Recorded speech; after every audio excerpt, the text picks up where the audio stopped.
यंदाचं मराठी साहित्य संमेलन चांगलंच वादळी ठरणार आहे असं दिसतंय. पूर्वाश्रमीच्या उभाटा गटातील नीलमताई गोरे यांनी एक खळबळजनक दावा केला. ताई म्हणतात की उभाटा गटात 2 मर्सिडीजच्या बदल्यात पदं विकली जातात. कारण नीलमताईंवर टीका करावी तर लोक विचारतात, मग इतकी वर्ष कशा चालत होत्या तुम्हाला नीलमताई? तेव्हा तर ताईंच्या गुणाचं कौतुक करताना तुम्हाला मुलूक मैदानी तोफ आठवायची. मग आता बरं नीलमताई विलन वाटू लागली. उबाटाचे विश्व प्रवक्ते म्हणतात या बाईचं कर्तृत्व शून्य होतं, तरीही त्यांना पक्षानं चांगली पदं दिली. म्हणजे तुमच्या पक्षात माणसाचे गुण बघत नाहीत आणि खिरापत वाटल्यासारखी पदं वाटतात का?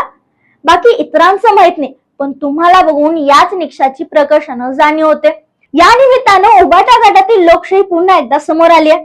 तुम्ही कितीही मर्सिडीज गाड्या घेतल्या ना तरी आता मुंबईचा रिक्षावाला तुमच्या हाती लागणार नाहीये, कारण त्यानं तुमचा मीटर डाऊन केलाय.